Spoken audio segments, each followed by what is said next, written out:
Welcome to the Terrible Podcast with your hosts from SteelersDepot.com, where you can find all your latest and greatest Steelers news. It's Dave Bryan and Alex Kozora, always lit, talking Steelers. And now, here's Dave and Alex.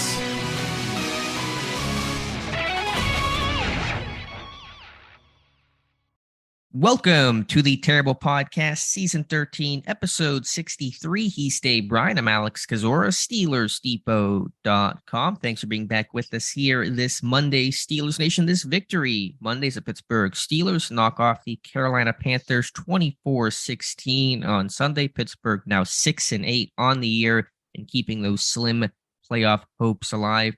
Really, Dave, just a role reversal from the Ravens game. Pittsburgh more physical, ran the ball more effectively, certainly stopped the run a whole lot better than they did in week number 15 or week 14, whatever week we're on. So, it was a good win overall. Yeah, week 15, and good thing you didn't call me Dave Darnold. Yeah, I think the worst part of being a bad team this year is getting the CBS C team. Oh, and I didn't realize Greg Gumbel's 76, so I can't be mad at him, I guess. I know, but either you can do the job or you can't. I mean, it's easy for me to criticize. I don't. I'm not in charge of broadcasting the game nationally on CBS. And yeah, I mean, I know he's done it for a while, but trying to figure out who Mitch Darnold and Chuba Howard are. yeah, it was not great yesterday. Yeah, but the win is all that matters. Yeah, him and who is it? Adam Archuleta, I guess. They had a rough day for sure. And, nowhere close as rough as the Carolina Panthers trying to run the football, I don't think, along those lines there. But hey, the better team won. And I went into the weekend thinking that the Steelers were, even though the Panthers were favored and all like that, I felt like the Steelers were the better team, top to bottom there. We knew, or at least thought that we knew what the Panthers were going to try to do in this game, which was, where's the beef? Throw that Arby's package out there and just try to bludgeon the Steelers that way. And surprisingly, they really did. I mean, I don't even know how many times they used the Arby's personnel grouping in there. If they did it all, it wasn't much. And even though the game was really kind of close for a good portion of it, they just really didn't seem all that committed to trying to run the football. Well, I think they had a level of commitment, and then when they started to get kind of behind in the second half, that maybe took them out of it. The Arby's thing, it was a fun wrinkle. It was part of their personality, but I was more concerned about just their regular use of a offensive lineman at fullback or a 6 offensive lineman attached and things like that, as opposed to the really ultra heavy stuff. But certainly, you just saw a night and day difference in terms of Pittsburgh being more physical, winning the point of attack, linebackers playing better. I mean, team defense is it's an 11-man job. It's not just the front. It's not just the down lineman. It's not just one particular group. It's a whole unit-wide thing. And I thought Pittsburgh across the board did well. Of course, the front seven, much better. And frankly, it was more than just an 11-man job because they used almost the entire team to get quality snaps, whether that's the Marvin Leal and some 4-down looks, whether that's Mark Robinson seeing his first playing time defensively of his career. So it was really the entire team coming together to stop this run. Absolutely. And I guess, when you look at it overall, because of the long drive that the Steelers had to open up the second half and all, which we'll talk a little bit more about here in a little bit here, they didn't really possess, talking about the Panthers, they really didn't possess the football much after in the first half, specifically overall, right? I mean, how many plays did they run in the first half? Is like what, 20? I think 20 first half plays. It was 43 for the game, and 2 of them came on a pair of 11-play drives. I think 1 in the first half, 1 in the second half. So I mean, my charting was pretty easy last night. So I'm a happy Alex today. You got it done already, don't you? It's done. Yeah, it was done last night. 43 plays. That is my kind of night. Right. But yeah, look, and I guess, tacking on what I said there is they didn't fall behind the two full scores until the Steelers buried that second half drive. And then at that point, I guess pretty much it was about the fourth quarter time. So they did have to kind of start throwing the ball at that point. So kind of the situation of the game, the way it flowed, the way the Steelers were able to stop the run, early, kind of dictated taking them out of kind of really what they wanted to do. Sure. And when we say they stopped the run, I mean, they stopped the run. Carolina had 21 yards rushing, 0 rushing first downs, 1.3 yards per carry, and I believe you said a long of 5 yards on the day? 5, yeah. A long of 5, and, man, there's a lot of -1 and 1, and try to see if I can find out what I did with that post there. But, yeah, it went -1, 3, -1, 0, 2, -1. On like that. I just lost my place here, but longest run was 5. Yeah, here we go. -1. Well, where it is. -1, 3, -1, 0, 2, -1, 3, 3, 4, 2, 1, 5, 2, -1, 2, and -2. So quite a job. They were getting off blocks real well, especially early in the game. Larry Ogunjobi out of the chute really had good couple of opening kind of sequences there against the run. He looked a lot healthier than he's looked in weeks, really, to be honest with you.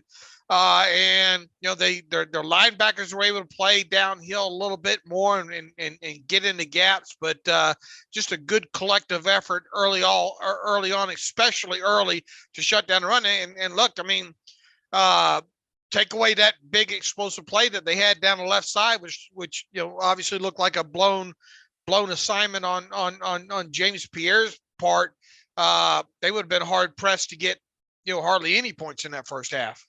Let's take it back to Saturday, and because the big question heading into this game was who will start a quarterback for the Pittsburgh Steelers on Saturday. Kenny Pickett officially ruled out from his doubtful status, and Mitch Trubisky officially named the starter.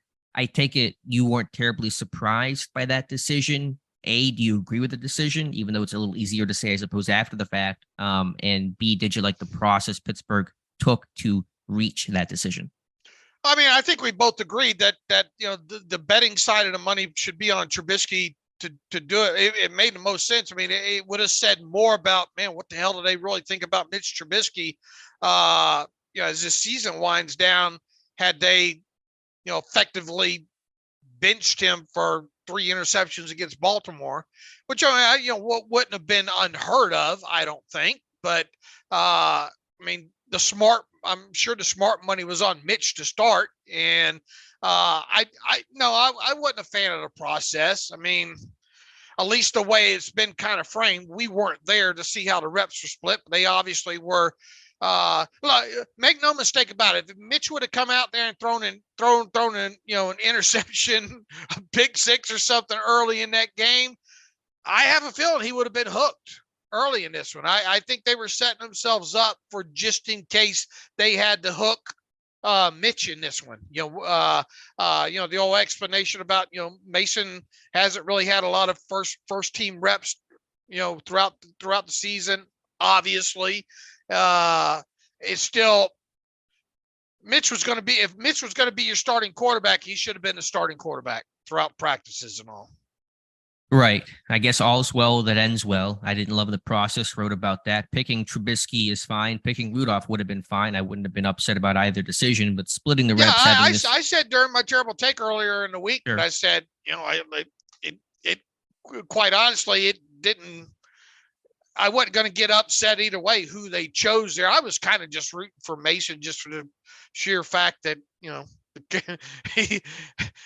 these quarterback competitions haven't really been quarterback competitions. No.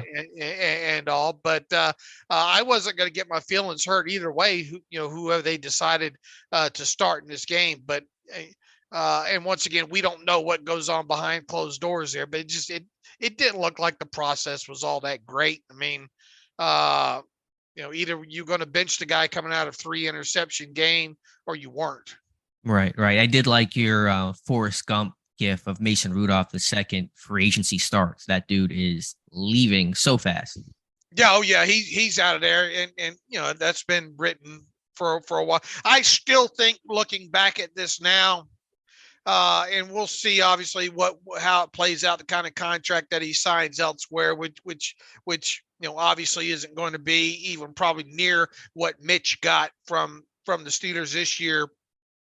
The whole compensatory formula thing, and we'll never know maybe what the best offer that the Steelers got for Mason Rudolph, if any, prior to the trade deadline.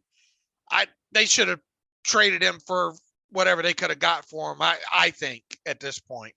Right, but obviously kept, and we assume we'll never play for the Steelers again, barring something unforeseen happening these next 3 weeks, because Kenny Pickett, not that you would guarantee it, especially on a shorter week, 6 days, but more likely to return against the Raiders, and if not, then Trubisky, of course, is going to start that game again. And so that's the quarterback decision there, and it all worked out. Trubisky played well enough, took care of the football, and that was the most important thing. Myles Jack was upgraded from doubtful to questionable on Saturday, but ultimately was inactive for this game, allowing Mark Robinson to get a helmet for the third time this year. Many people think it's the second time. It is the third time this year, the Bucks, Colts, and now the Panthers game for Robinson, but his first defensive snaps. New guy, Jonathan Marshall, was also inactive, so needed some time to get up to speed, and that allowed more opportunities for guys like Isaiah Loudermilk and DeMarvin Leal.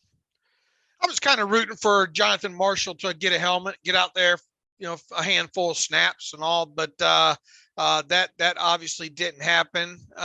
It was really, when Myles Jack got upgraded to questionable there, I kind of thought that might be a sign that I think we kind of knew at that point it might be a game time decision with him, but and especially with him being limited on Friday after not practicing on Wednesday and Thursday, but they decided to hold him out. So Mark Robinson got the helmet in that instance, and at least he got on the field for 7 snaps in that game, and that probably the best cracker he's ever had, right? He was excited coming off of that field after his first snap, for sure, that he kind of got involved in. I don't think he got credited for anything on that first tackle officially there. And in fact, did he even get any? No, not on the box score. Yeah, nothing in the box score overall there. But look, you want to get that guy running around out there to kind of see what you have. And,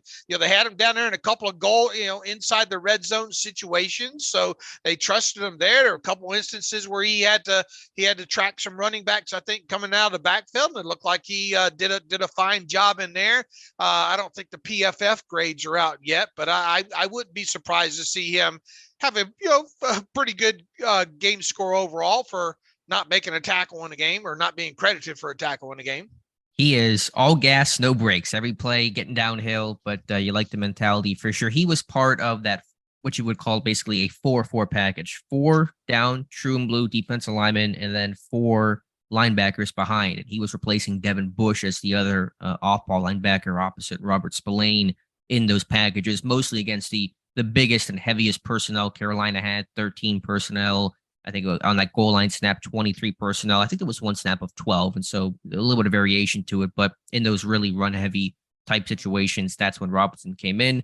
I thought he and Leal played, key niche roles. Neither guy showing up on the box score, but I thought both guys played well and kind of had just key individual roles, not playing a ton of snaps, but important snaps to accomplish that mission of stopping this Panthers run game, which they did.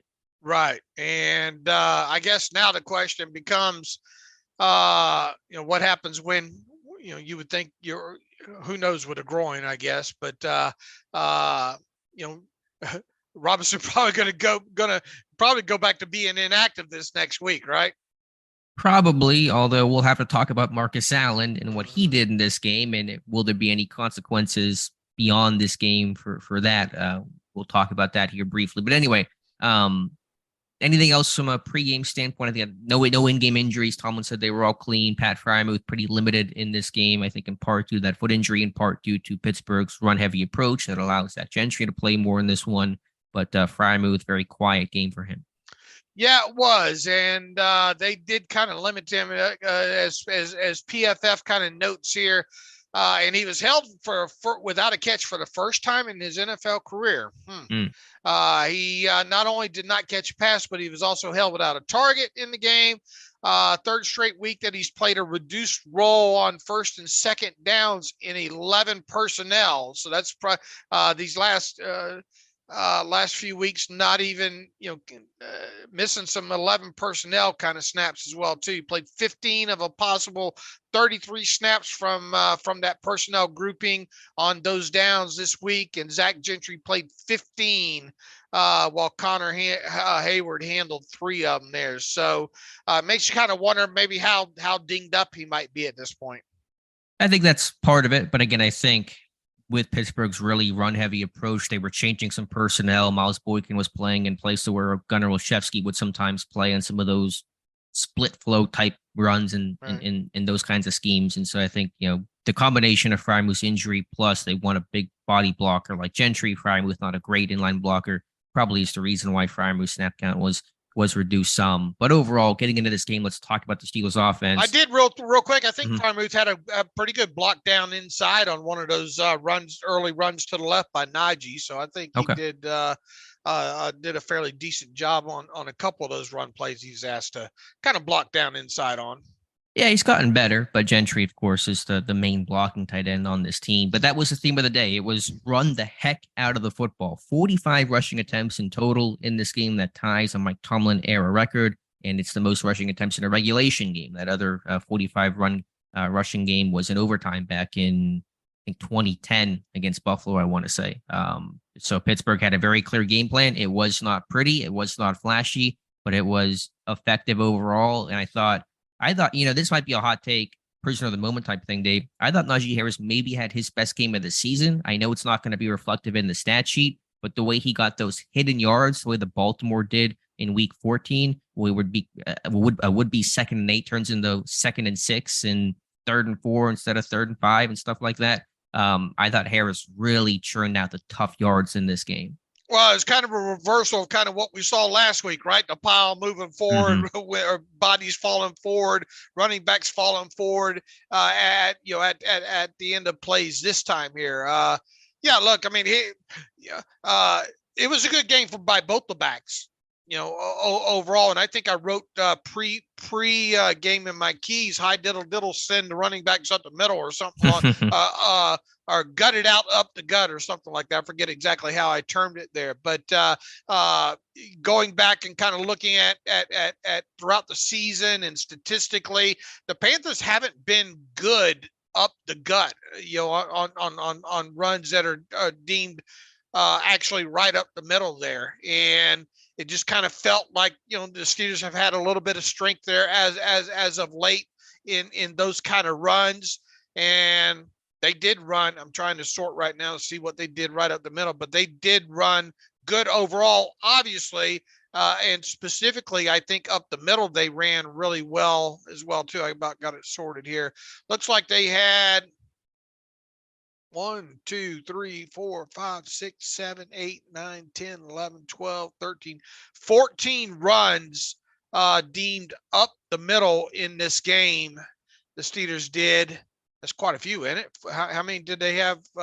40, 45 rushes in the game. And they were gaining along the lines of early, 5, 4, 9, 2, 2. Some of these I think were short yardage situations here, but overall they ran good up the middle. Look, they ran good, especially to the left side too, early in the game on the outside. But yeah, top to bottom, hats off to the offensive line, hats off to Najee Harris, hats off to Jaylen Warren, because it allowed them to possess the football. And I thought really second down was more key to this thing more than anything. I don't think the Steelers were all that flashy on first downs, 1st and 10 plays, but they really seemed to make up a lot of ground in a lot of these drives, especially in the first half on second down plays. And they went on to convert, something like 12 of 16 third downs in this game. As Mike Tomlin indicated after the game, you're able to do that when you're in a lot of manageable situations. And how many times did we talk earlier in the season that,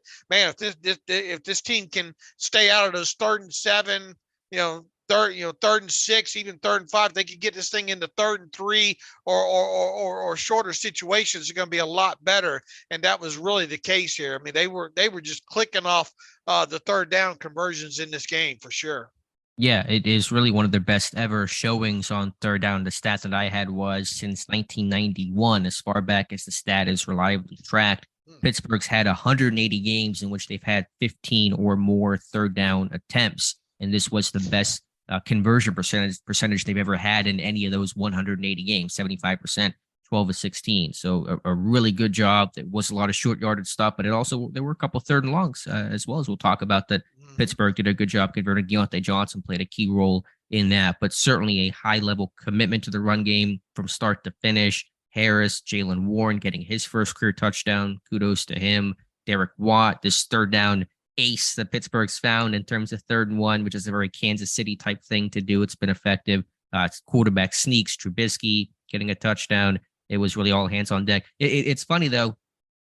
The running backs and fullbacks had 36 rushes, and they had a long of 10. I mean, so it really was that, as you said, hey, diddle, diddle, Harris up the middle for 3, but you keep getting 3, and that pile moves forward. You pick up a 1st down, and you really possess the ball because of that. Yeah, look, obviously you'd like to see, more explosive runs, especially more than, I think technically coaching staffs around the league identify explosive runs of anything of 10 yards or longer. Technically it's a 20-yard play, but man, even more 10 to 15 more yard runs would make a world of difference, I think, in this thing right now. And if there's anything this team obviously lacks, it's explosive play capability. And what do they have? 3. How many did they have yesterday? 3 of them, 2 of them. I know one of them was a run by Sims, and how smartly timed was that too? Kind of a hurry up after. Was it a 3rd and short situation? It was 3rd and 1. Yeah, I think Carolina expecting the sneak. Pittsburgh ran that earlier, and it was a good constraint to run the end around jet play. Right. I mean, good timing on that. Kind of caught them all flat-footed on that. Look at the explosive plays real quick here. Pickens had the catch for an explosive play. They just only had 2. They had the Pickens catch early down or in the 2nd quarter down the left sideline. Boy, what a grab by, look, you got a guy like that. You got to give him a chance to make 50. Those are kind of catches that the team was hoping that Chase Claypool would make over and over and over again. That they obviously, he did that during his rookie season, and then kind of nothing since there. When you get those one-on-one single high looks like that, my guy versus your guy, I'm going to throw it up and let my guy make the play. Those were the things that they weren't getting with Claypool that they are getting with Pickens. So, right. Good. He just plucks that ball right out of the air, and he kind of holds it out there like a trophy too. After he does catch, that's the only thing that kind of concerns me about him is he kind of, when he catches it, he kind of presents it like what's that, Lion King or whatnot, holding up Simba. Yeah, holding up Simba out there. But boy, he's got real sticky hands, and that was a big play, obviously, in the game there. But yeah, only 2 explosive plays. That play to Pickens, and then the Sims 38-yard play.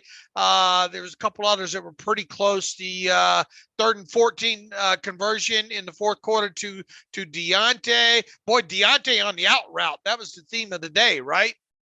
And some slants, too. It was beating man coverage over the middle and a couple of nice out routes. They played him on the slot. They've been playing him on the slot more lately, which has been a positive thing for his route tree and just getting some more separation and some freer releases. And he had a big game. I mean, there were a couple negative plays that we'll touch on, of course, that people already know about. But 10 for 10, 98 yards, but some really, I don't know how many 3rd down conversions he had. It had to have been 3 or 4 at least. And he made some big plays in the second half of that one. Yeah, you actually got a little bit of yak too. I think I have him down for something like the team as a total, I think 65 yards after the catch on what was it, 18? Was it 18 completions in the game?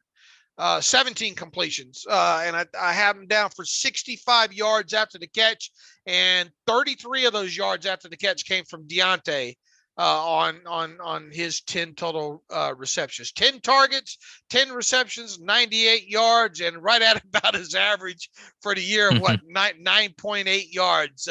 Still hasn't had a touchdown yet, unfortunately for him.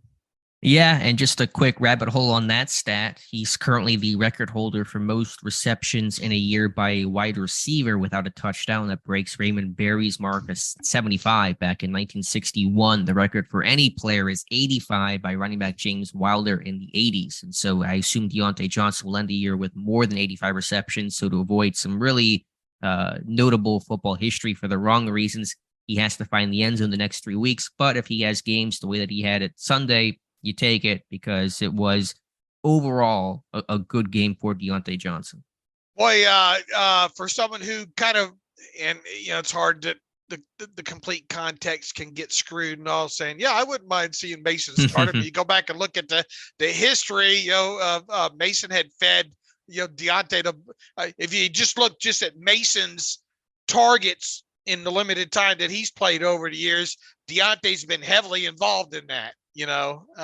So no wonder he's probably saying, and then the whole thing going back to what week, the game against the Jets, and the brouhaha, whatever happened in the locker room with Trubisky.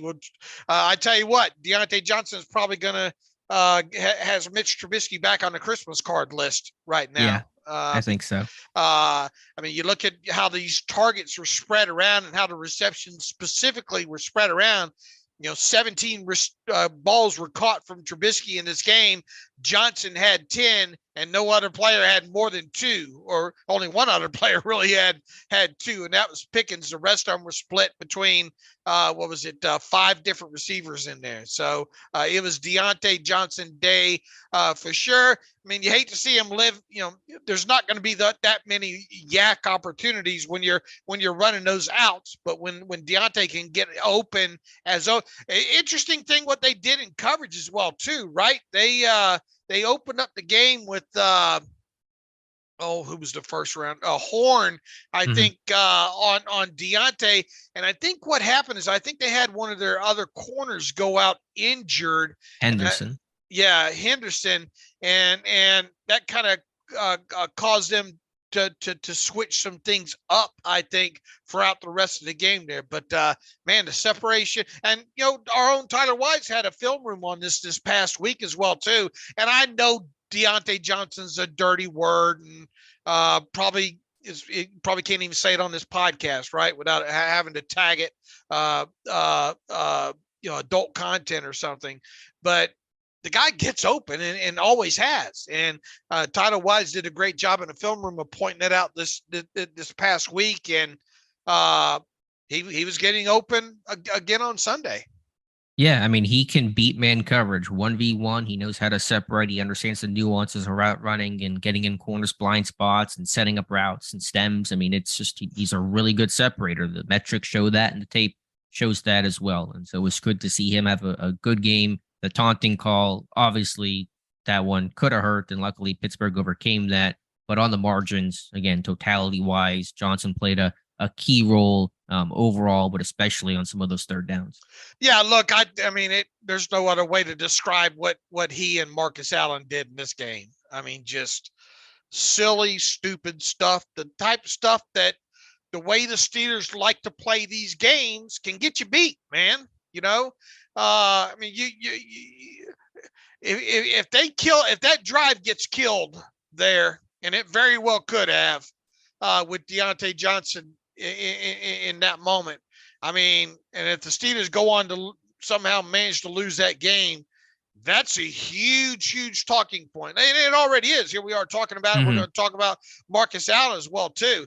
Those kind of things, especially as dead solid perfect as the Steelers need to play to win these games, can get you beat. And luckily they were able to overcome, that. And boy, Mike Tomlin had quite the conversation on the sideline there with Diontae Johnson for sure. Yeah, it was luckily that was overcome, and then Marcus Allen directly led Carolina to 3 points, and fortunately that ultimately did not hurt this team. This Steelers team has no margin for error in turning the football over and committing those penalties. They were 2 penalized overall in this game, 7 for 81 yards. That's not really conducive generally to their success enough to win on Sunday. not a model you want to carry going forward. But yeah, not smart plays, but at least for Diontae, he made enough positive plays to probably outweigh that negative play. And of course, Pittsburgh getting in the end zone makes you feel better that it didn't ultimately hurt Pittsburgh's result on that play. Right. And those are kind of things that stall drives, right? Oh, yeah. Yeah. Usually they do. I mean, 100%. Especially with the team struggling, kind of struggling as of late in the red zone up until yesterday, but they were able to overcome it. Yeah, 3 of 3 in the red zone. Huge stat. We talk about that so much, how middling this team has been 50% in the red zone this year, how many times that's cost this team this season. To be 3 of 3 to finish drives off. I don't care who the opponent is. Carolina does not have a great defense, but it's not terrible. And to finish those drives off, though, are really important. But you have to shout out the offense line, as you did. I thought what you mentioned is the subject of my terrible take today. What Dan Moore and Kevin Dotson did early in this game, left side, really key. At their best, Moore and Dotson are pretty strong run blockers, and they certainly showed that. Harris loving to run off left side there on that touchdown included. And so I know that those guys have gotten a lot of grief this year, Moore and Dotson, from myself included, but I thought both those guys watching it live played well, especially in the run game. Absolutely, they did, and especially early, a couple of those runs over to that side, and even Mason Cole on the hoof a little bit. It's so hard to tell, obviously, and the all 22 hasn't dropped yet. It'll drop here probably in the next hour or so. At least we hope. It felt like Mason Cole had a pretty damn good game as well, too. A couple times early, I think they moving him out in space a little bit as well, too. But just talk even in pass protection. And look, I know Chukwuma Okorafor finally got bit by Brian Burns later on in the game. He got long armed by him. And but I thought there were a couple of times I thought Dan Moore was going to get called for a hole in some pass protection, but at the last minute he pulled his hands up a couple times. I think you'll see that in the all 22 tape as well too. But look, this is who they kind of thought that they wanted to be throughout this season, right? Yeah, they wanted to be a team that controlled the game on the ground, that was run first, a departure from the Ben era when you could run everything through him. The offense was now going to be centered and running through Najee Harris, and that's been split more than probably the team anticipated. It's really now a committee with Warren and Harris. You've seen some Benny Snell at times this year, but take care of the football, take a couple of shot plays, convert, finish drives. That's been their mission. I had to check the rules. 12-play touchdown drive to open things up, followed by a 10-play touchdown drive, back-to-back opening possession touchdown drives for the Steelers. It's been, they change these rules all the time. I had to make sure that's legal, and it is indeed legal. And it's been a little while since that's happened too, right? Yep, week 6 of 2020, last time they had touchdowns on their first 2 drives, and that was a great start. And you wanted to create some margin that. Not that it was going to get Carolina out of their game plan that early, but it would start to put some pressure on. And to the Panthers' credit, they had early pass game success, but just setting the tone early of creating some space there and always forcing Carolina to play from behind. Here you go, stat boy. B-O-I. That's way too cool for me. I'm definitely B-O-Y. How many times in Ben Roethlisberger's career did the offense go opening possession back-to-back touchdowns like that? I have no idea. I'm sure many, just given the volume of it all. I couldn't give you a number though. Okay. Look that one up, stat boy. Oh man, that's going to take a while to do because I got to go through drives manually, but we'll see. You can't. Yeah, I guess there's no way to see. It's a little, maybe there's a better way to do it, but the way that I was doing it was be having to kind of, anyway, we'll see. As good as Pro Football Reference is, and boy, it once you master those drop down windows, you can kind of get around this thing. But trying to master all those windows at first, especially after this most recent change that they did, you can get around and find almost anything you can or want to find. But it always still seems like, man, I wish they had this one other thing that I could sort by. Yeah. We maybe during the off season we can make some recommendations to them or whatnot. But I mean, I guess it's not anyway. No one cares about how I was searching it. It probably wouldn't take me too long, right. I guess. But yeah, just great to see that yesterday. That's for sure. Would you think that's over or under 10? Over 10. Well, over 10 times back to back offensive possession, touchdowns. I would guess over. Okay. But now I have to look it up just to see who's right, because I feel like you're taking the under. I feel like I want to take the under in that. Okay. For some reason, I might end up. I don't know.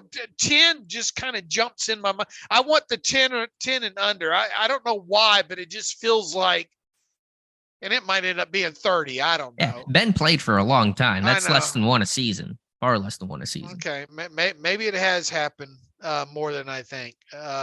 Look that up, stat boy. All right, I'll look it up. Some other stats for you guys. I mean, if you want to know if the Steelers are going to win a game, look at turnovers and look at the first quarter score. Pittsburgh is now 6-1 when they do not turn the football over. They were 0-7 when they turn the ball over at all. Again, not talking turnover differential, just plain old turnovers. And they are what now? 6-0 when leading after the first quarter and 0-8 when they do not. And so that's a very clear line there between first quarter success and the overall outcome. And evidently 21 play drives are allowed for touchdowns as well, too. What a sight that was.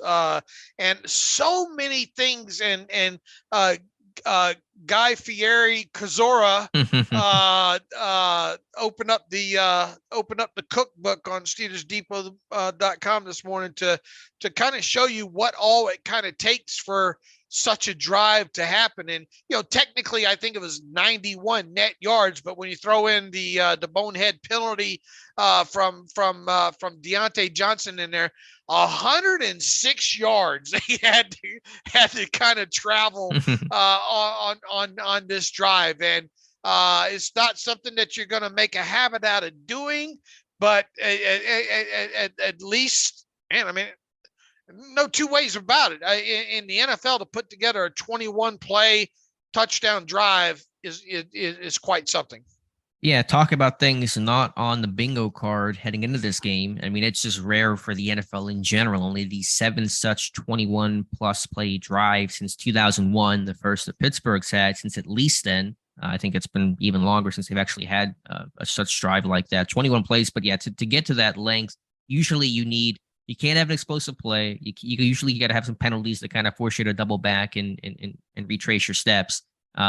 But that was a heck of a drive. It was literally almost the entire third quarter they hold on to the football. And so that is something that you're not going to see for a long time. 11 minutes, 43 seconds of possession time in there. And they only possessed the football, one time, I think in the third quarter, right? Yeah, they were only like 16 total possessions in this whole game. I think it'd be 15 if you exclude some of the end of half, end of game type stuff. I mean, I don't know about you, but I was able to fly through the TV tape last night. Yeah, it's how long did that game actually last? What's the actual game book on the amount of time? 2 hours and 52 seconds. I mean, that is a breeze. That is a quick game. 2 hours what? 2:52, 2 hours 52 minutes. I said seconds. I thought you said seconds. Okay.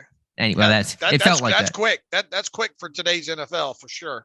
For sure. So that was a great drive of consistently running the ball, converting on third down, and that had one of those early 3rd and long conversions, 3rd and 9 to Diontae Johnson early in that drive, a good conversion there. And so while a lot of Pittsburgh's third down conversions to be 12 of 16 were the 3rd and short variety, including a 3rd and 1 Derek Watt dive on that drive, you had a couple of 3rd and long plays as well that were really critical.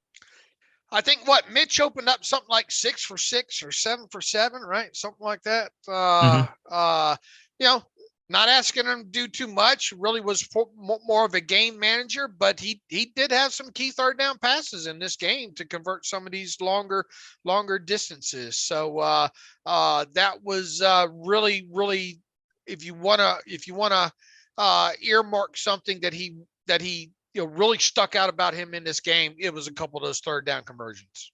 Yeah, he was smart with the football. He knew where to go with it, found the right matchups, was accurate, took care of the football ultimately. And you do those things, you run the ball well enough, you convert on 3rd downs, you finish drives in the red zone, you're going to win games. Right. Any other thoughts here for the Steelers offense? No, just, man, I really like that balance that they're using between. This is the way it needs to be moving forward with Najee Harris and Jaylen Warren. What was the snap count on both those guys in terms of snap share? 34% for Warren. It looks like totality, there were 68 kind of offensive plays in this game, 45 for Najee and 23. So, yeah, 66% versus 34%. That it really felt right in that game. Because, look, Jaylen Warren, he could stay on he's not just a special back. I mean, a special down back, third down kind of back. You can have him out there in any situation. And I mean, quite honestly, and Najee, obviously has his moments where his pass protection is very, very good. But I think on a down for down basis, I think Warren is the better pass protector, quite more consistent. How's that? More consistent pass protector, Jaylen Warren. But that kind of stuff will save the wear and tear on Najee in the game. And he obviously, I don't think, has an ego where he feels like he's got to be out there 100% of the snaps and get 100% of the carries on top of it. But that really feels like the sweet spot when it comes to divvying up the work between those two backs.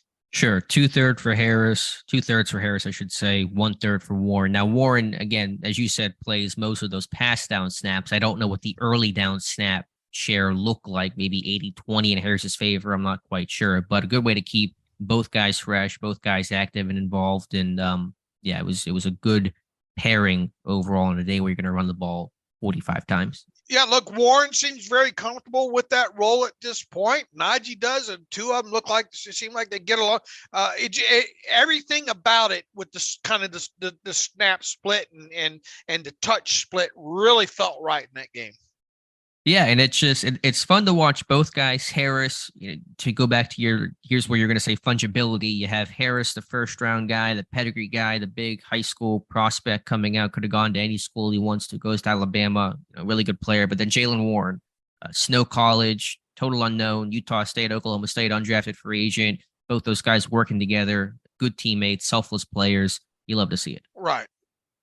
All right, let's flip over to the Pittsburgh Steelers defense. And again, the focus here is on stopping the run. Now, as you said, Carolina, and going through my charting kind of reflects this, they weren't as heavy in this game as they probably had been. I'm guessing they were trying to mix things up and counter a bit, anticipating that Pittsburgh would be preparing for an ultra-heavy 6, 7, 8 offensive lineman approach from Carolina. A little less so of that in this game circumstance certainly impacting that as well. But regardless of what Carolina did, Pittsburgh stopping the run, playing assignment sound football, tackling well, being physical, all the things they did not do enough of in that Week 14 loss to Baltimore. Yeah, getting off blocks, man, for sure, and especially against some of these early runs, which kind of set the tone in this thing. And as we kind of said at the top of the show here, they really didn't have, they never could get any rhythm going on their running game that would allow them to, all right, here it is, try to stop it. Because once again, you get into the third quarter, the Steelers ate up all of the third quarter and then got a touchdown on that drive, and they turn around. They're 21-7 at that point, right? I believe so. Yes. Yeah. 21-7 in the third quarter. So that, you do feel the urgency at that point to kind of, we can't sit here and kind of pound a run. So what they did, it was a hand-in-hand kind of thing here. What they did offensively and defensively in the first half of this game, really, because remember, go back to the Falcons game, right? It was still kind of close, and then the Falcons kind of remembered who they were, and the game was close enough that they were able to kind of make a run of it there. The Panthers, by the time they got the ball back in the third quarter, they had to start scoring. They had to start pushing the football down the field more. Right. Took them out of their game plan. And while they had some pass game success, Carolina is not going to be able to pass first and win virtually any game this season. They have to run the football. They have to keep it close. It's got to be tight game within the last 5 minutes. That's how they win their games. And so while they had success early to tie that game up in the first half and made some plays later in the game, it's not a sustainable model. It's not their game plan. It forced them to play left-handed, play the opposite of how they want to play, how they win. And that was obviously key. Yeah, look, I think early the most concerning things here with this defense was a couple of, there's a 3rd and 13 and a 3rd and 11, I think, that they allowed conversions on. And the touchdown was a 3rd and goal. Right.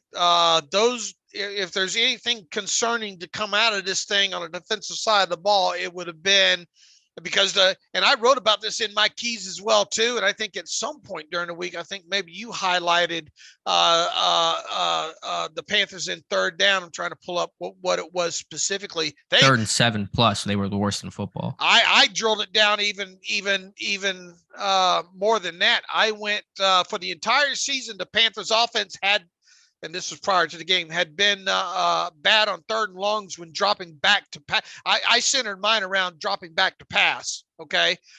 They had 73 third down dropbacks when 6 or more yards were needed, and they had converted just 13.7% of those heading into this game. And in the 2 games that Darnold had played up until yesterday, the Panthers offense had even been worse when passing on 3rd down, and 6 and more as a unit had converted just 12.5% on 8 dropbacks overall. So, look, the whole goal in any game is try to get the opposing quarterback in 3rd and long situations here, but and they were able to do that in this game. They gave up a couple conversions in this game that they probably shouldn't have. Yeah, and one of the first was that touchdown to Terrace Marshall down the left side, and boy, what a play by Darnold on that one. Oh. Yeah, but I mean, how does James Pierre not carry that vertically? Edmonds has the flat, so I didn't even know what Pierre was thinking on that play. It's not like there was a chance he could have been the flat defender, and they're playing cover 2 and a safety. Oh, I was talking about the touchdown. What the touchdown. Yeah, it was a good play for sure. Under pressure, rolling to his right, but that touchdown to the 40-yard completion to Marshall left side. I don't know what Pierre's doing, and Pierre's he's a talented player physically. It's just some of that above the neck situational type stuff that leaves you a little frustrated. Right after that though, they showed the shot on the sideline of the DBs all together, and it really looks like Pierre thought they were going to be in something else. I think. Right, he had to have been because he's playing the flat. Edmonds has the flat, so there was miscommunication, but that's still a problem. Right. He's probably thinking probably going to be cover 2 or something, I guess. Probably. In that situation there. So those kind of things that get you beat. Yeah, the corners overall weren't very good. They didn't have a chance to make many plays, but they did not really make many plays in this one. Whether that's Pierre, Cam Sutton called for DPI that allowed points later in that game. So not their best day in the world for this. I thought some of the short stuff, blowing up some of those RPO bubbles, Millette, Sutton did a nice job there, but vertically, that was an issue. All right, edge rusher. Well, I mean, look, the whole front was able to get after things for the most part there. Boy, Hayward was having fun time with both the center and the left guard in this game, driving them back. Really looked good to see him back doing those kind of things there. Watt, obviously. Now he what is he, the 3rd fastest player in 75 games? What's the official stat on that? 3rd fastest to reach 75 sacks. I believe it was 83, 84 games, whatever it is for Watt. So the only players to do it faster than he has are Reggie White and older brother JJ Watt. You don't think JJ will let him know that he got him by 1 game on that, right? That may come up during the holiday get together. Okay, I imagine that might. Good to see him get that nice rush on that one. Alex Highsmith continues to play football. Yeah, it was a homecoming for him and Ogunjobi. Probably a little extra motivation for those guys to ball out in their hometown. And I mean, you had the funny Twitter quip. I got to get the gifs together of it because it happened twice in this game. The spin that he has, I don't want to be hyperbolic, but it might be the best move in football. The best individual pass rush move in football. That inside spin is just, it works so much. And he does it. It works so well in part due to the actual effectiveness of the move, but the way he sets it up, the way that he plans it, uses it only in certain situations, 3rd down key moments. He'll set it up with the bull rush, outside rush, and then counter with the spin. So it's the plan and the actual move. Good luck, left tackles. Absolutely. And that's a pretty talented kid over there he was going up against. Yeah, Ike Ekwonu, 1st-round pick, but got him twice. It was on the sack that he had, and then that 3rd and goal pressure, the 3rd and goal sack that actually was given to Hayward and Watt. It was the initial pressure with Highsmith spinning inside. And so at least twice in that game that spin worked to really good results. All right. But yeah, the pass rush. Well, I hope he makes it. He might not because of the popularity contest and because of where the Steelers are in the standings and all, but man, he's pretty deserving of a Pro Bowl vote, at least, or two. Yeah, I would say so. And again, it was nice to see him have success against I don't know, it's still early in his career, but Aquan, I call him a good left tackle. And so some of the games he's had this year, Highsmith, they've been against some backup tackles, and you want to just see him do it against some higher end, more known guys. And to see that was encouraging. I tell you, I don't know if you could officially term this the turning point of the game, and obviously don't want to influence Tyler Wise in his great weekly article that he puts out on the site concerning that. But at the time, and this was way after, I think it was a series after the bonehead penalty by Marcus Allen, but it was in the fourth quarter there. 7:52 left in the game.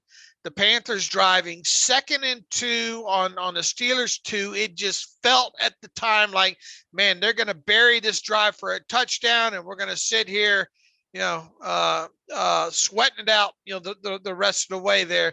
That tackle for loss for 1 yard by Alex Highsmith, man, it felt like a huge play at the time, and obviously even bigger because on the next play was a Hayward and Watt split sack.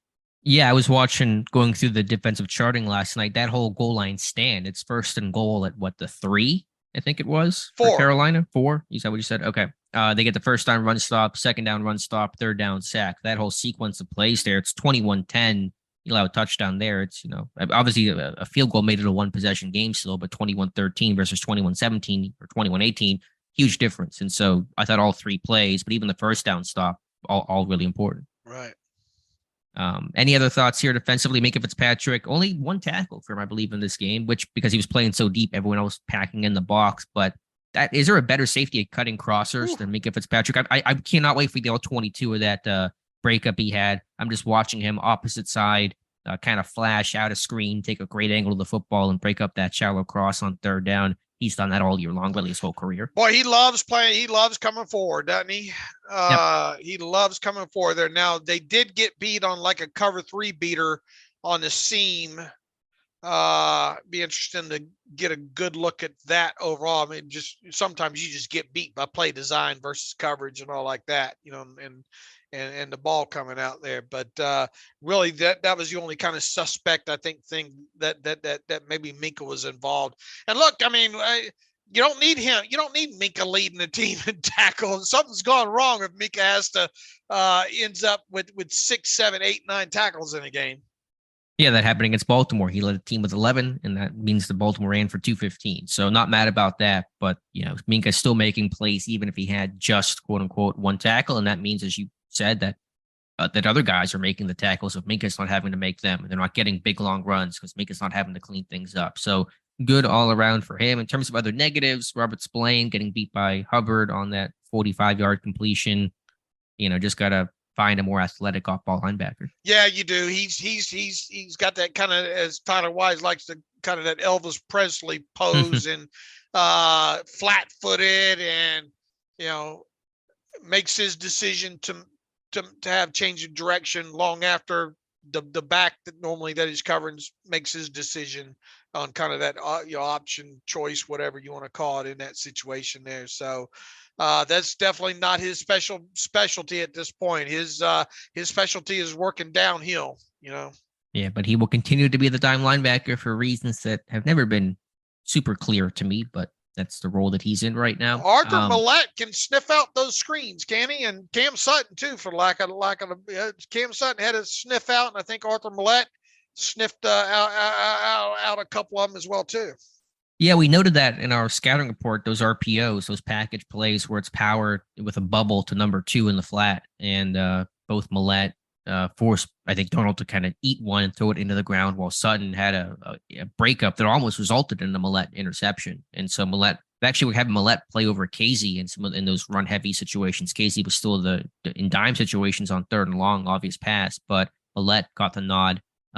Again, because Carolina actually was playing a bit more 11 personnel than I expected.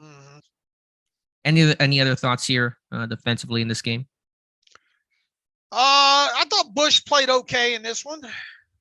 Yeah, I thought the whole front seven did a good job. I don't think anyone was weak in this game when you hold Carolina to next to nothing on the ground. Right. The touchdown. Levi Wallace was all. I didn't think it was a touchdown. Initial view, and in fact, I think there's a shadow of the football or something over to the side over there. I thought it was incomplete, to be quite honest with you. But until half a second later that they ruled it. But even after they ruled it, I kind of wondered, man, how the heck was he able to get in? So nice, once again, sometimes you get beat. It was a good play by Darnold, good play by the receiver in the front corner of the end zone on that one. Yeah, I thought that was incomplete because I saw what ended up being the ref's hat that he threw down. Is that what? Maybe that's what I saw. Okay. Yeah, the receiver behind Moore stepped out, and so the ref threw his hat. And when the play happened, real time, I thought it was a ball. Okay, I thought so too. That's what I thought there. Yeah, that's what happened there. But Moore was in bounds the whole way. Just a nice play by them. So that wraps up, I think, the defense. So let's talk special teams. Chris Boswell, good from 50. Don't take those 50 yards from granted. Just a quick note on that one, though. The play before that third down is 3rd and 6. Najee Harris, there was penetration. Carolina selling out against the run. That could have been a 2-yard loss. Najee turns that into a 1-yard gain. And so it's a 50-yarder as opposed to a 53-yarder. Those are the hidden yards that I think about when I say that Harris may have had his best game or one of his best games, just churning out the yardage that does not always show up on the stat sheet, but big difference between 50 and 53 in the NFL. Right. And everybody knows it. Everybody knew they were going to run that situation there. Yeah, and so for Harris to just avoid a negative play there, get a yard, make it a bit easier for Boswell in a 21-13 game. If you miss that, Carolina's going to get really good field position. I just think one of those underrated plays that won't get remembered, but I think the coaches will see that. All right, fair enough.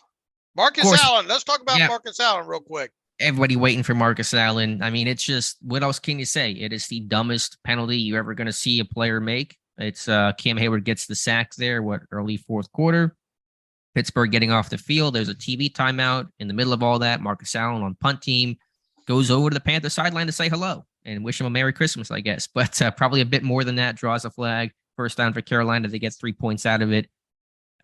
It's not even a heat of the moment thing because he's actively running the 20 yards to the Panther sideline. So I don't know what you want to say about that one. Right. It's not like he was on the field and to get off. He was coming. He's actually coming onto the field. Right. But then running over to Carolina, there's no Panthers jawing him or provoking him. He's just standing there. They're all waiting, and he just trots on over to the Carolina side. The only thing that I can think of is he was just trying to being a TV timeout and just trying to be a clown. Mission accomplished for not the right reason. He did it. Exactly. Mission accomplished. I mean, I don't know what he was thinking, and I don't know what he was thinking, trying to mouth to himself over on the sideline after it either. And no, he's not going to get cut because he's at least I don't think he's going to. I mean, it's not, obviously he doesn't play on defense much. If any, how many defensive snaps does he even have this year? Any? 0. Right. I mean, firmly a special teams player. Just hold on 3 more weeks and you might not have to worry about Marcus Allen anymore. Had they lost that game, maybe a different reaction from the coaching staff and all that. I mean, I think Allen will remain a Steeler, but there's no excuse. There's no explanation for it. The only thing that's good for him is the Patriots said, hold my beer, and they had the worst player of the week, the dumbest player of the week. And so Marcus Allen does not take that crown. Right. I mean, that's a crazy watch. I didn't see it play live. I just saw Twitter reacting to the end of that one with Jacoby Myers for reasons that also make 0 sense to me, throwing that back, trying to get it to Mac Jones, and Chandler Jones picks it off and takes it in the end zone. Yeah, nice little Jones on Jones crime there. kind of sat the quarterback down, if you will, there. And now, that was crazy. Boy, a lot of great week to be a football fan or a football fan nice. As well too. I mean, just sports, man. We are so blessed to get to sit here in our mom's basements and watch it all weekend. A lot of entertaining games across the league there. Any other thoughts on special teams? I think that wraps it up. Harvard did have, I think, one pretty lackluster. Did Sims lose that football in the sun?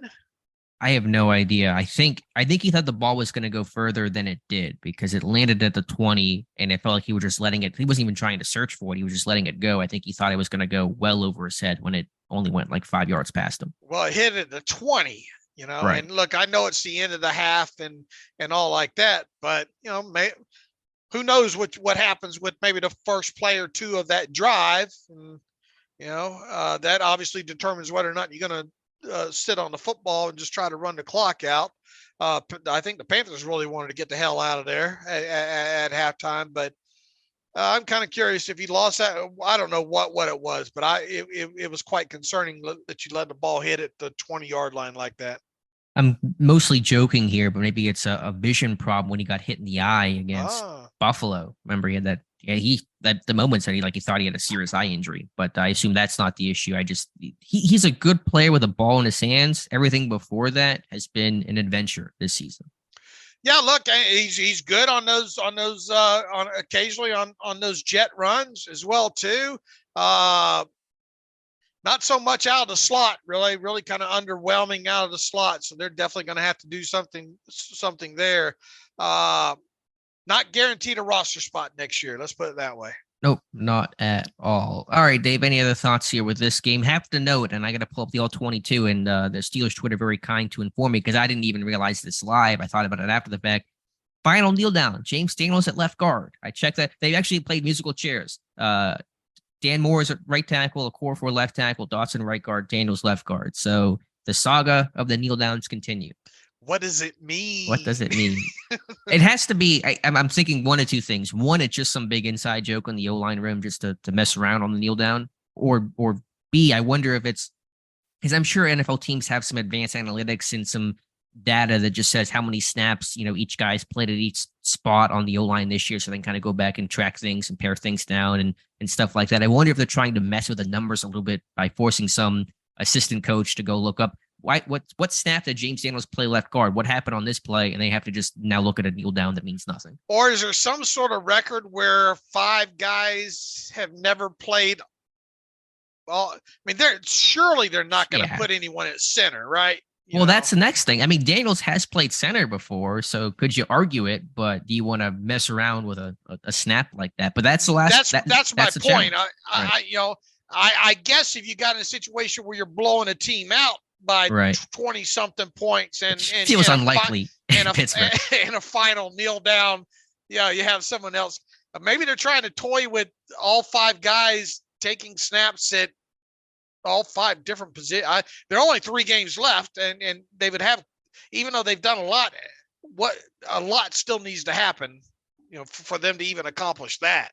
Yeah, well, it's for Daniels, it's now down to center, and so now we'll see if Mason Cole moves at all. But just something to note there. Anyway, so the win overall, Pittsburgh. Stuff we spend way too much time on, but that's fun. What we do.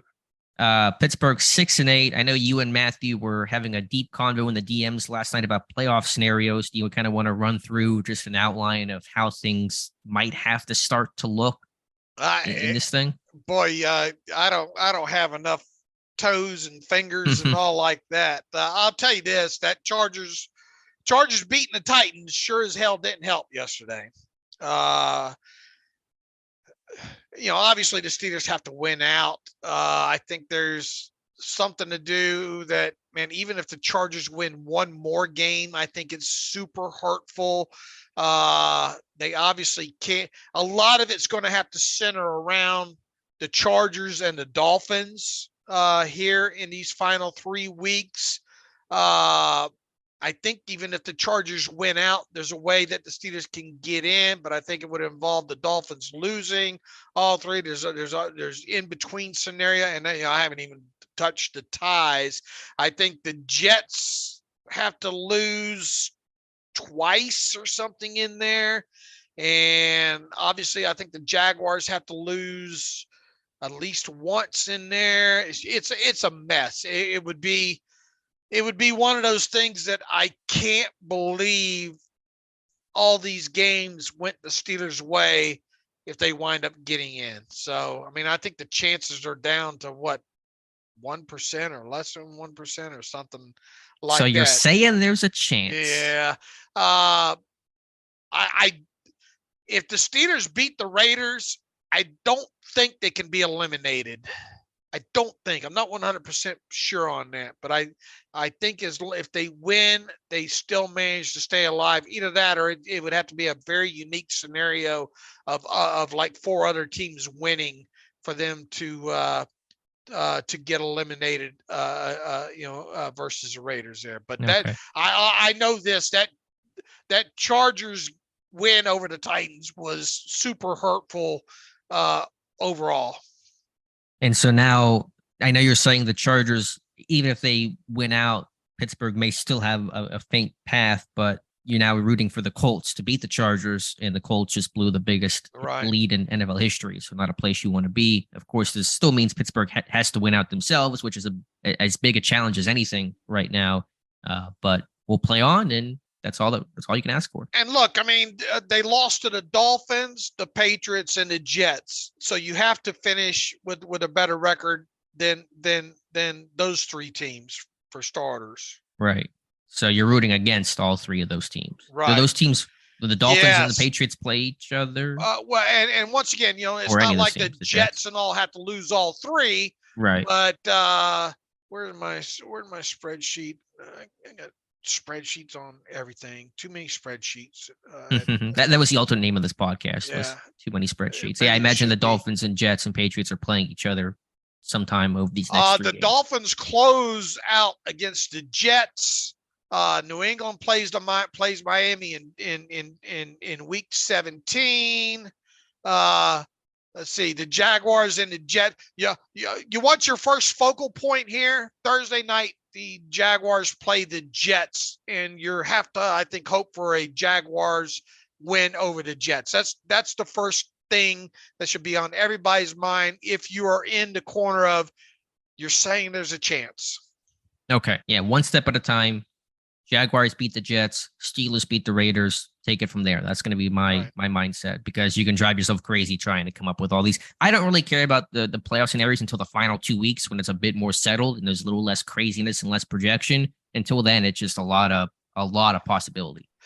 Yeah, but people want to know those possibilities. I know. You can handle that. I like looking at them too, but there comes a point where it goes, man, I'm close to the padded room already. That kind of stuff is the stuff that ends up putting you there permanently. All right, Dave. Let's get to some reader emails and close out today's show. Let's see here, boy. Once again, a lot of great games across the league. Let's see, Brandon, Dave. I'm looking forward to hearing from you on the stupidest penalty by Marcus Allen I think I've ever seen by any team. Maybe not that far, but definitely up there.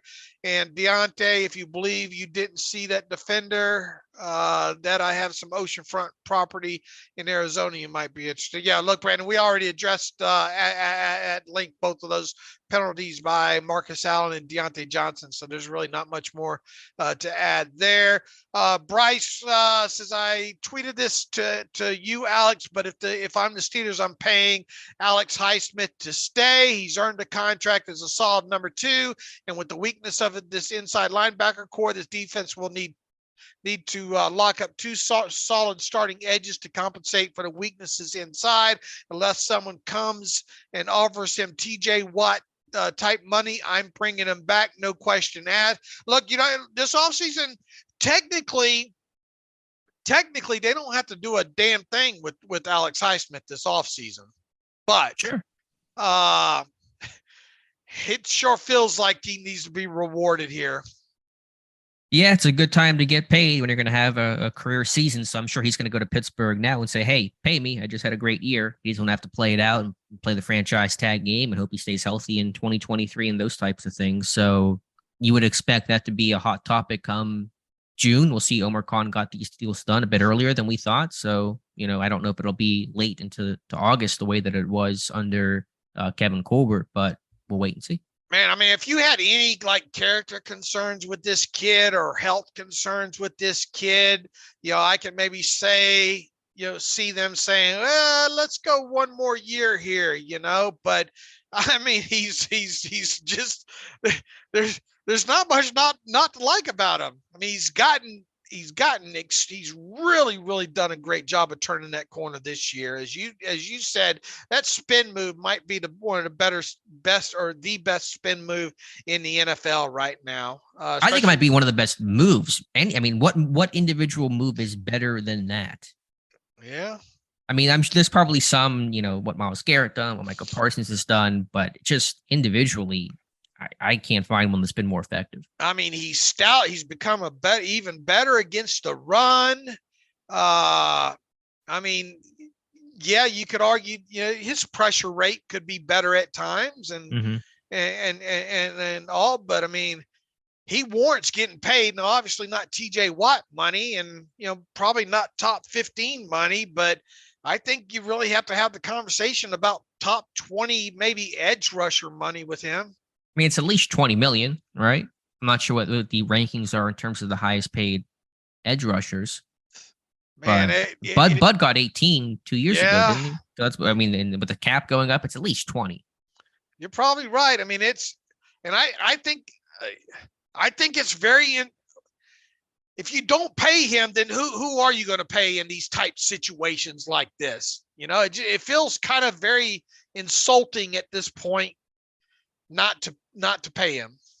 Yeah, I mean, there's no franchise quarterback on the books. You're going to have cap space. You can, have it set up to be flexible and be whatever you need it to be cap-wise, present or future. So I think it'll happen. And in terms of that price, I think it's at least 20 and probably higher than that.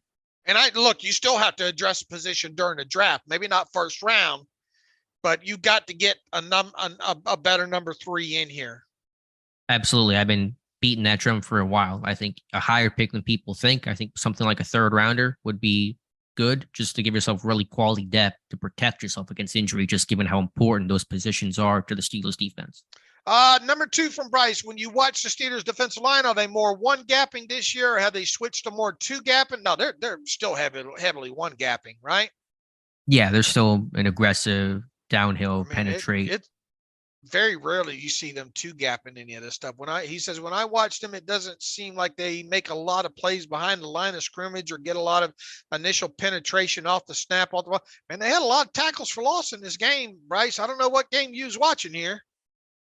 Yeah, they did a good job. I thought the key against Baltimore, they failed, and you had to make splash plays on early downs to really force the second and long and then the third and long to really make those teams pass. And they didn't do that against Baltimore. Against Carolina, they were, even if it's a 2nd and 11 or a 2nd and 10, even if it's not technically a TFL, if you're in 2nd and 10, high chance you're going to be in 3rd and 6+. And that's where you wanted Carolina to be, and that's where they were at for most of the game. Clayton Clauser writes in, I don't have a question, but there was a great hustle play from Cam Hayward that I wanted to point out. Pittsburgh up 24-13. Carolina has a 3rd and 7 from their own 40 with 44 seconds to play. Hayward gets 7 yards of penetration up the middle to help flush Darnold out of the pocket. He then starts working down the field and is even with the line of scrimmage when the ball is released. He hustles all the way down to the Pittsburgh 33 and helps Spillane finish the tackle. I worried when that happened. I worried he was going to get one of those Justin Herbert penalties, or didn't he get a penalty for that? Yeah. You remember when he ran all the way down the field? Oh, yeah. And kind of landed on Herbert there. The finish of that was kind of sort of similar there right after the guy that caught the passes on the ground there. But point taken, Clayton. Yeah.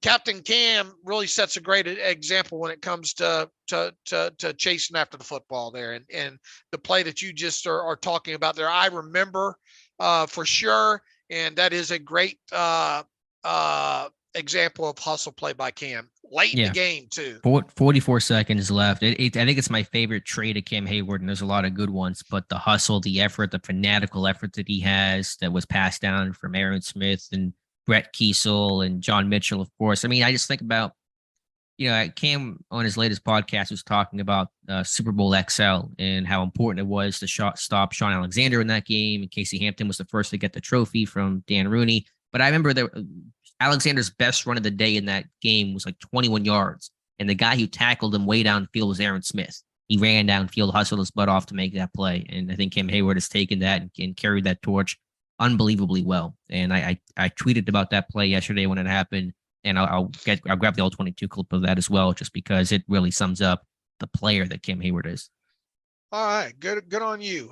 Todd Gensler writes 12, 10, 21, and 13. Those are the scoring drives the Steelers had yesterday. I don't see how a team can sustain this, as there is way too much margin for error. But with high-powered offenses across the board, it certainly is a game plan. Is this going to be our 2022 23 Steelers offense? Huge time of possession yesterday for the offense. It gives the defense a chance to reload a bit. And what is the deal with these Tomlin coach players and their terrible antics?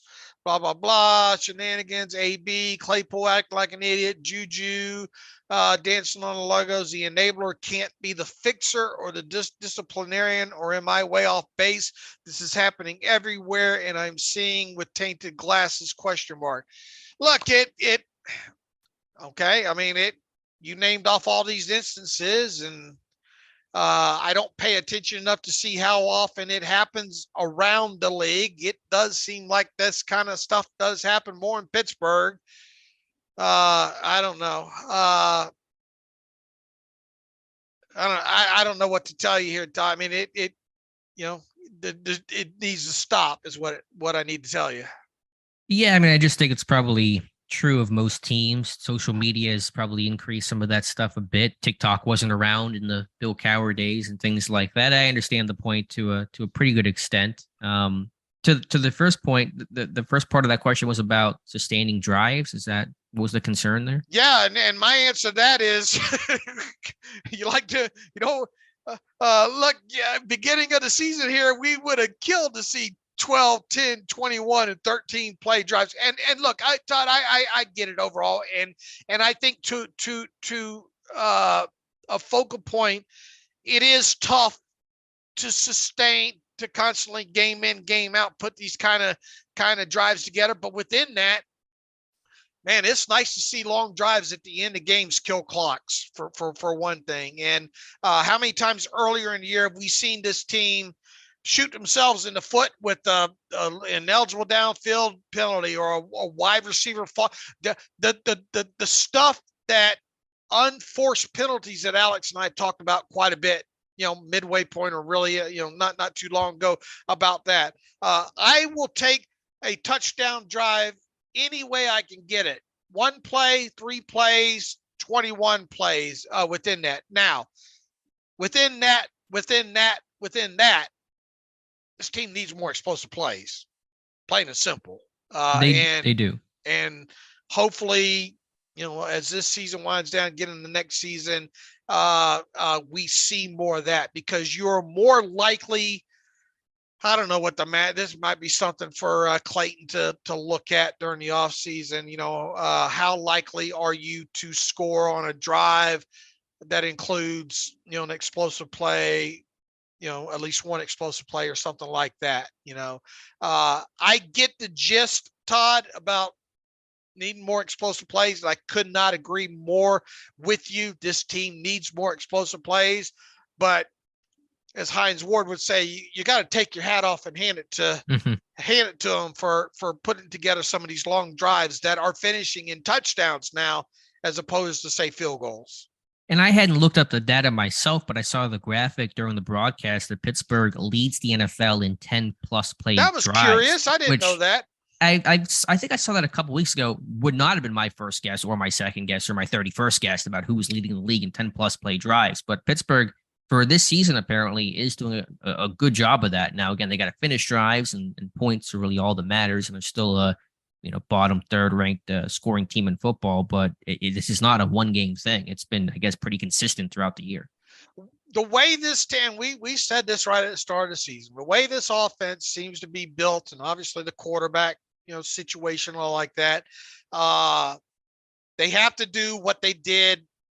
And the kind of feeling like explosive plays might not be there, at least in the first half of the season. They were going to have to be the 10, 12, 13 play drives without penalties, with running the football, not making red zone mistakes, and then ultimately burying it in the end zone there. Like we said at when we were talking about the offense just in this show, this is kind of who they kind of hope to be during this season offensively. Now, you want more explosive plays. They've got, if they're going to continue to rely on this mostly shorter passing game, they have got to find a way to get the yak in here. And that's not going to come on these outs to Diontae or these, as I broke down, a few weeks ago, these stop routes or these comebacks or these curls. That's not how you're going to get yak. So during the offseason, they have to try to build on what they have now and figure out a way to shot play it more or get the ball in the hands of people that can get yards after the catch. Because it is not sustainable, I don't think, over time, the way they're playing right now, even though they're winning in some of these games that they have won. Quick question to make people mad who are still listening. Matt Canada coming back next year based on the offensive progression? It sure feels like it. It does. It sure, I know people don't want to hear it, but we try to be, and 6 games into the season, I think my answer was, I'm pretty sure he's gone. But man, it sure does feel like it right now. And I know that's the last thing people want to hear right now. Just making people mad here to end the show real quick. You had me curious. Remember that conversation a bit ago about how many touchdown drives on the first 2 possessions Pittsburgh had under Ben? I'm doing some very quick math here, maybe off by number or 2. I'm getting 20 from Pittsburgh in the Ben era. Okay, back-to-back opening drive touchdowns. Yeah, it looks like maybe give or take, just doing it as we're talking here, but I want to say it looks like about 20 they had in the Ben era. Like I said, my initial thought would have been 10. Would yours have been higher than 20 even? I don't know if it went higher than 20. I would have probably, this is easier to say after the fact, but I probably would have guessed like in the teens was probably my thought there, but it looks like 20, but last one was in 2020, did not have one in 2021, and now finally have one in 2020. 2022. Maybe recency bias got me there. Yeah, I don't know the breakdown. It felt like it didn't happen a lot in the early days of Ben, but once that offense became Ben's offense in the late 2000s and early 2010s, then those numbers appear to pick up. Cornerbacks and DBZ from Nick Shuley, Alex and Dave. I like this one. Yeah, you are going to like this one. And I'm going to be lost can be on this one. I got to thinking about this today during the game. Who was the last corner the Steelers drafted who made a Pro Bowl? They need a lockdown guy bad come April. Also a fun one for Alex. Who is your favorite Dragon Ball Z character? Well, that first one's probably harder to answer than the second one. I'm trying to think the last Pro Bowl. Ike Taylor never made a Pro Bowl, right? I don't think Ike ever made a Pro Bowl. I mean, he was a Pro Bowl caliber player, but because he dropped everything that was thrown his way, he never actually had the stats to get. No, never made a Pro Bowl. That is a really good question. Just trying to think. Is there an obvious name I'm missing right now? It's not a recent name. Willie Williams. And didn't he say drafted? Right, he said drafted. So I'm just trying to think. It wasn't Ike. It wasn't the Shea. Trying to think. Was there a random year where some corner McFadden never made it? Chad Scott. I mean, it's not like Woodson or something, is it? It might end up being Woodson. God, it might be, which is really sad for a lot of reasons. That's a good question. I can't answer that concretely right now because I'm trying to just search on the fly. But yeah, I'm trying to roll through my head drafted corners. I mean, I don't think it was Chad Scott, right? No, it wasn't Chad Scott. I checked him. Wasn't McFadden. Wasn't Deshae. Not anybody recently. Wasn't Ike. Although I think that's a Pro Bowl level player, but didn't actually make one to the question. Yeah, you're going back some years there then. It might end up being Woodson for all we know. Just insane. That was 87. Favorite DBZ character? That is, how much time do we have, Dave? We have 3 hours here to talk about this? Who's the one in the clip of over 9,000? Well, there's a lot of people in that clip. It's probably Vegeta who actually says that. Okay. So that would be mine. Okay, because of the one scene that I mean, I like them all. I think he's kind of, the character's kind of been ruined in past years, but I've always liked Piccolo, especially early day Piccolo. So I'll go with him. All right. Anyway, Are a lot of people are going to get this, right? Yeah, it's an older demographic for this podcast, so I think maybe 30%. All right, Paul Brown, David Alex. This might be something I may get laughed off the podcast for. However, got to take your hat off and hand it to Matt Canada. The past few weeks with the offensive output, sans Mitch bonehead INTs last week. Is it out of the realm of possibility that Canada keeps his job as OC next year? They've had a really good run game, and the offensive line seems to be in a bit of a look. No, I mean, we just talked about it, Paul. I don't think it's out of the question that Matt Canada is retained this offseason here. I still tell you, and look, everybody's high off of this win and all right now, but this team's got a lot of work to do during the offseason, Alex. This team has got a lot of work to do, and a lot of it's going to be on the defensive side of football. I still think offensive line probably needs to be addressed during the draft. A slot receiver needs to be addressed, I think, during the draft at some point as kind of insurance to Calvin Austin.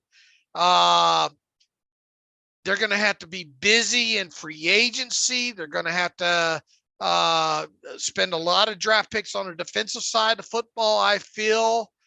But there has got a lot has got to happen for me to go into next season thinking that the Super Bowl window is open in 2023 for this team.